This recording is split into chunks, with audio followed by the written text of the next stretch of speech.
perception of this country. Cases like the Scottsboro Boys, Emmett Till, and the Groveland Four were prevalent because of the media. Back then, the narrative was our men were sexual deviants who couldn't keep their hands off a white woman. The crazy thing is, a lot of our women still believe this lie, despite the fact that the average black American is about 20 to 30% white because of the commonness of rape. So who are the real abusers? Smear campaigns have been happening for centuries, and I'll be damned if we fall for the same shit again. The media is the most powerful and strongest arm of white supremacy. The media is how Eurocentric beauty standards are upheld, and it's how we become socially indoctrinated to hate our own blackness. Let's stand behind the ones who tell the truth and speak on ownership, and let's not help this country destroy our men.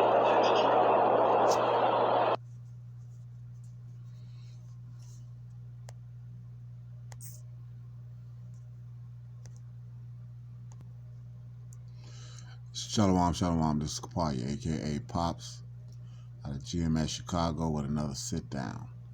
Before I get started though, like always, I want to send all praises, honor, and glory out to Yahweh, Bahashem, Yahweh Shai, Bahashem, Rikakwadash. To the apostles and elders of GMS out of New York, I want to send double honors because they do rule well. To the brethren around the world pushing this truth, uncut, unfiltered, giving you the good, the bad, and the ugly. The scriptures correctly break it down. The prophecies and interaction of people and planet, I send salutations for the hopeful elect. I hope this is edifying for the aquaf, the fear of the truth that's necessary in charity. Keep doing so. For the scorn and scoff for reprobate 2/3 Israelites and 17 other nations that are joined into this society,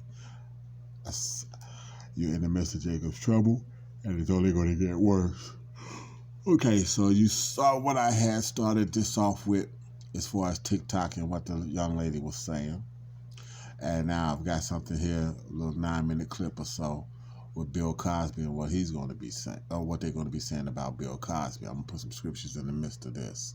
Okay, so I'm going to let this play because of the fact that, like I said, you know, Bill Cosby, having been plugged at one point in time and this, that, and the other, and decided that you're going to find out what was actually on his mind as far as why he wanted to own NBC.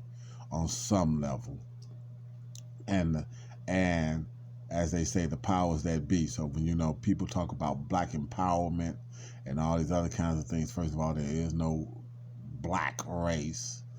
You know, like I said, you got Israelites and other nations, but it's not black. Okay, that connotation of black and white, you know, it, like the female was saying, is a part of a narrative to control what people think. Okay. And as Cosby in his older age had realized that and decided that he wanted to try to help control some of the narrative when it comes to black images. Actually it would have been Israelite images. The powers that be, pursuant to Job 9:24, wasn't going for it, okay? So I'm going to let this play, put some scriptures in the middle of this, and hope that is beneficial. Let's let this play through some. Screens could be used as an educational tool to enlighten audiences and transform one's lived experience. For example, consider the way news outlets portray black criminals versus white criminals.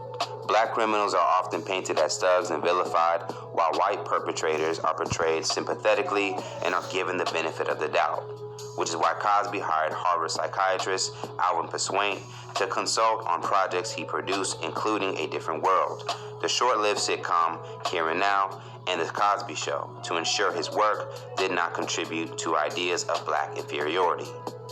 In response to the negative images seen on TV and film, Cosby devised a plan to revolutionize the industry as a part owner of NBC. Unfortunately, Cosby's attempts of taking over the network would prove to be unsuccessful due to the lack of investment and Cosby's own reputation behind the scenes. Here's why Bill Cosby tried to buy NBC. Cosby was never a fan of comedians who swear in their act. D.L. Hughley told a story on Vlad TV where Cosby called into his radio show and said, "D.L. Hughley, you say nigga and I don't like your comedy." D.L. said, "With all due respect, Mr. Cosby, I say nigga, but no co-ed has ever woken up drugged with their drawers on backwards." Hughley added that out of all the words people have said to him, no one has ever said rape. In response, Cosby said that the radio tape will never air. 10 minutes later, the radio executives went into the studio, took the tape, asked if anyone had any copies, and said, if this tape airs, no one in this room will work in radio again. Cosby had that kind of power. Couple those incidents in with Cosby's defamation of Def Comedy Jam, Step and Fetch It, as well as his infamous Pound Cake speech, where he scolded members of the black community for their self-destructive behavior. He received tons of criticism after the speech, but showed no remorse. We all know The Cosby Show was the most notable instance of his attempt to share exclusively positive images of black folks on screen. And you know what? You know, I think everybody may remember this incident, but if they don't, I'm going to recollect it. I'm going to bring it back up. Excuse me. There was a time where I remember Eddie Murphy, in one of his stand-up comedy routines, was talking about, Eddie Murphy was talking about how Cosby had called him and told him that he didn't like his cursing and this, that, and the other. Eddie went to, called Richard. Got to Richard, had the conversation and this, that, and the other, blah, blah, blah. The infamous joke was that, are you making money? Yeah, are you getting paid? Blah, blah, blah. Well, tell Cosby to have because this was when Cosby was big on the Coca-Cola commercials. He said, tell him to have a Coke and a smile, and shut the fuck up. Okay. Delivery was great. Joke wound up being hilarious. Blah, blah, the whole deal. But now, you know, what was a joke then, now makes sense now. Okay. The same way D.L. Hughley tried to went with the panties and rape and all this other kind of stuff that you know they put on this man, which you've even had some of the females that then came forward now and said that shit didn't happen.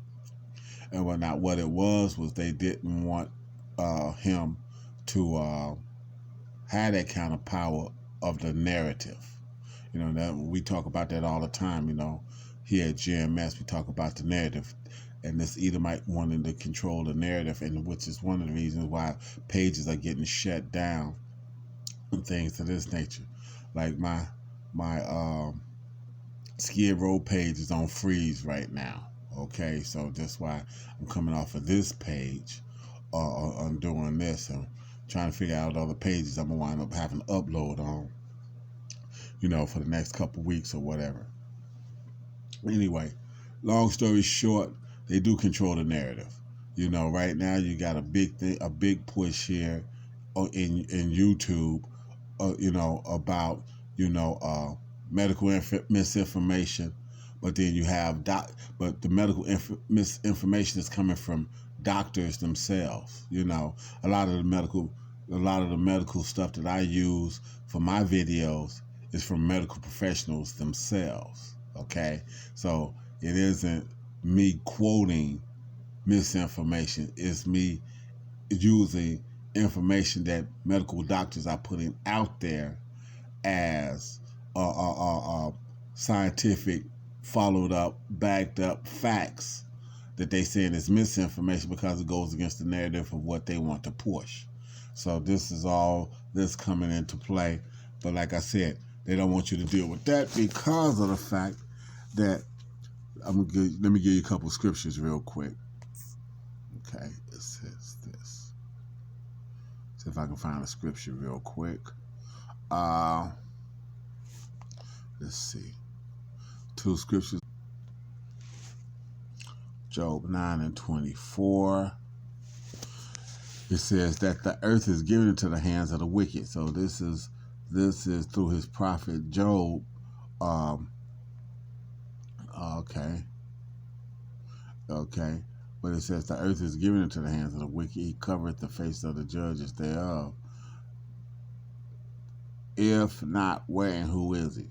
So the Lord is literally saying through a man of the Lord, the earth is given into the hands of the wicked. He covereth the faces of the judges thereof. Okay, and that goes all the way back to the description of Yahweh Shai in Revelations, and the cover up of the painting, and this, that, and the other that's in the Apocrypha. Okay, you got a couple of different places where that actually goes down and it explains that. Let me see. Is that yeah, there's a couple of different places. I know one of them is pretty intensive as far as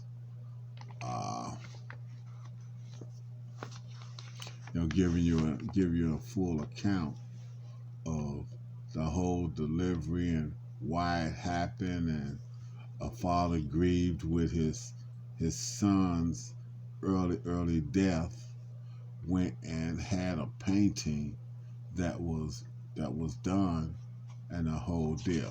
Okay, so, but the earth is given into the hands of the wicked. So this is what the scripture is saying. He covered the faces of the judges thereof. So the judges would be the Israelites, and the main judge here on the planet is going to be Yahweh Shai. But you got this picture of Cesare Borgia. So you got this picture of Cesare Borgia that was painted. You got two accounts of it in the in the Apocrypha, one in the Maccabees and one in Wisdom of Solomon. Okay, and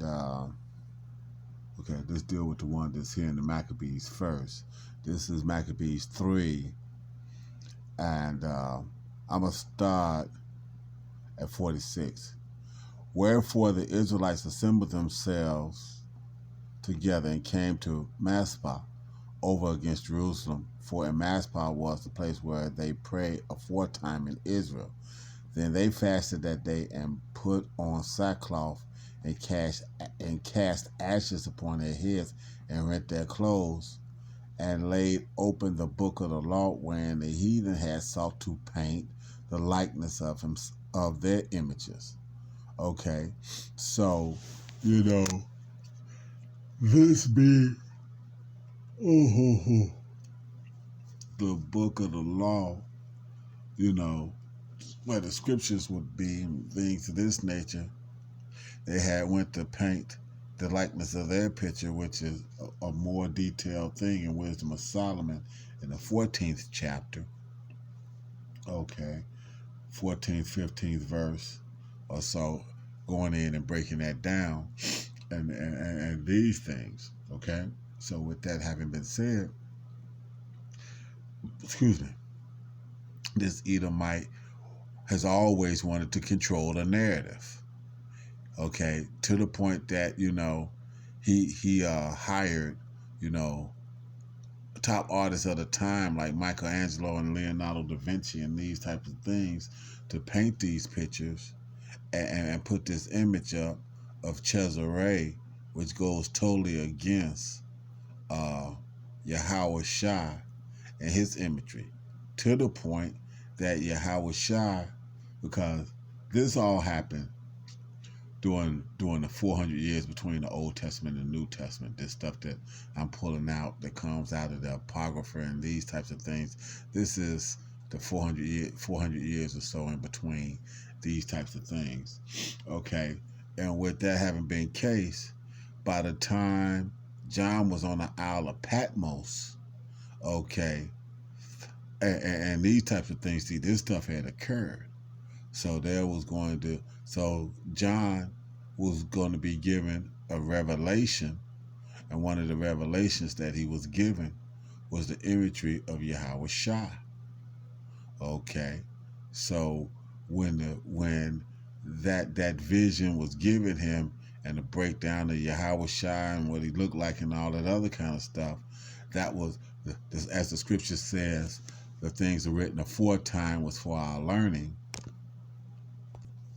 Yeah, so the things that was written aforetime, coming out of Romans 15:4, for whatsoever things were written aforetime was written for our learning, that we, through patience and comfort of the scriptures, might have hope.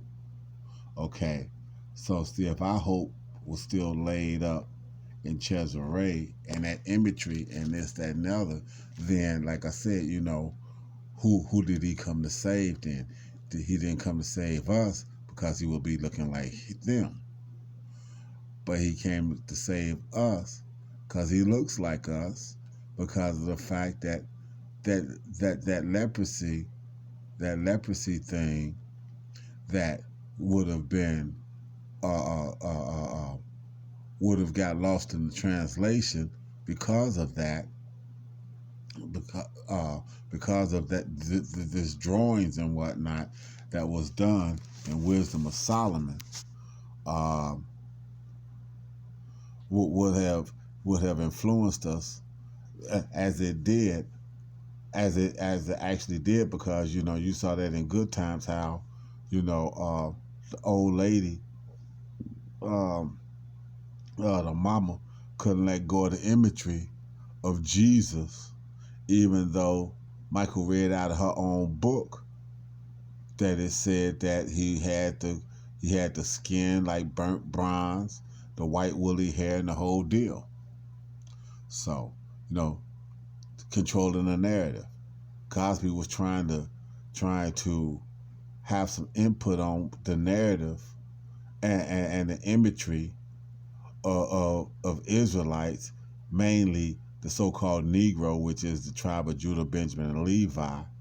But they won't go have that. Why? Because, like I said, the blessing was given to Esau by Isaac, which is Yahweh Shah of another lifetime. Okay, so he gave him the blessing and said that he would live by the sword. So he gonna come and take that blessing from him, which is his ability to use the sword to take what it is that he wants and control what he wants in the process, going all the way up to and including the nuclear weapons. Esau was given the nuclear weapons as part of the sword. But that sword is going to be used against him. That's going to be the pit that he's going to fall into. That's going to be the irony of it. You're going to be killed by a weapon. They're going to be destroyed by a weapon that they was given the technology to be able to come up with and design and build. It's like taking somebody's own knife and killing them with it. Okay, after he done used this knife to kill all these other people, then the person that kills him takes his own knife and kill him with it. That's what this is about. So let's get back to this thing here. Let's see. Okay.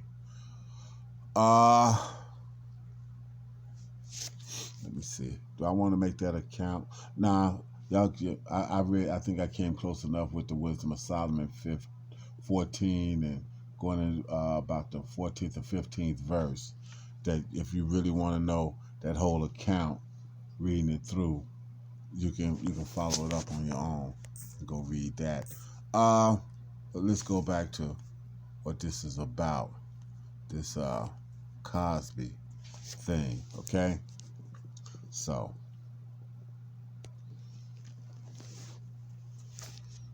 let's just play through some more. Much so that even his allies began to question if he was taking it too far.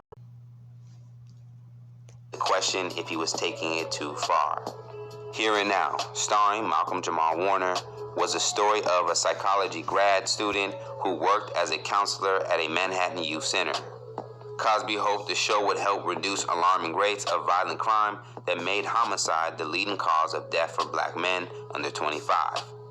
Their efforts ultimately failed as the network canceled the show after the original order of 13 episodes.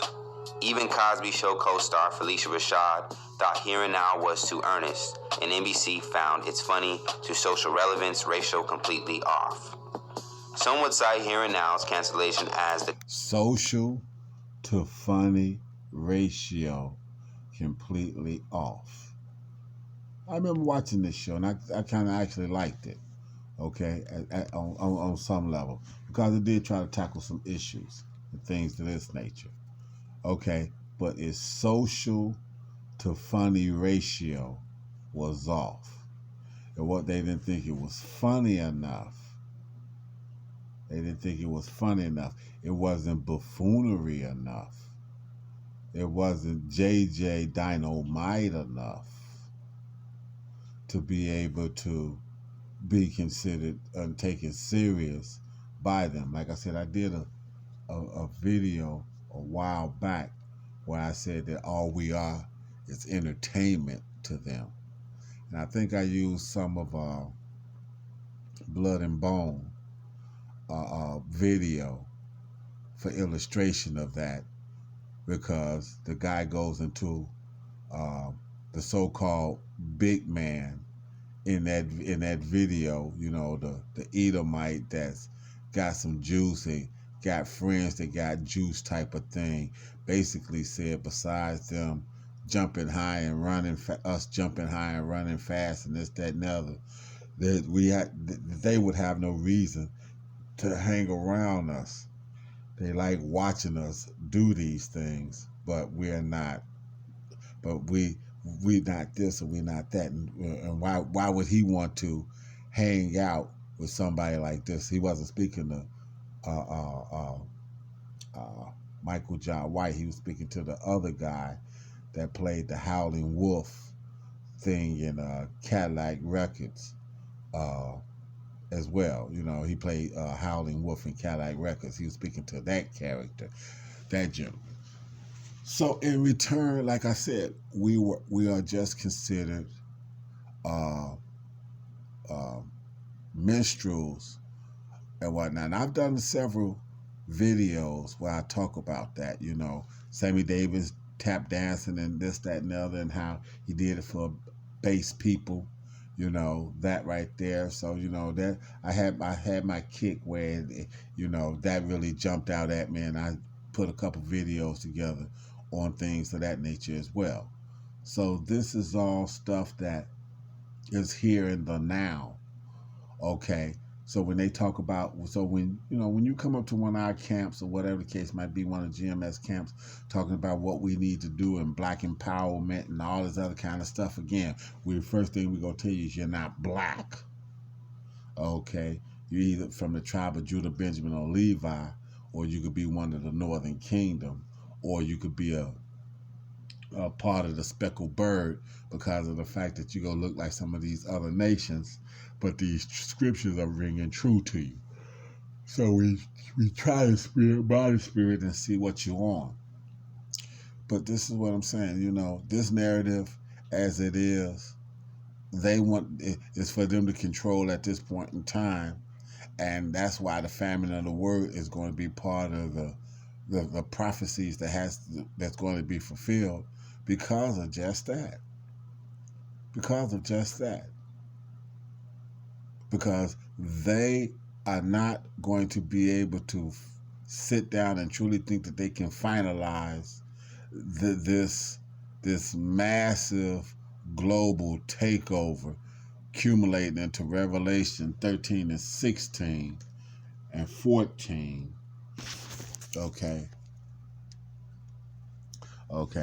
They're not going to be able to sit back and let this accumulate into these two scriptures here without first having total control of the narrative.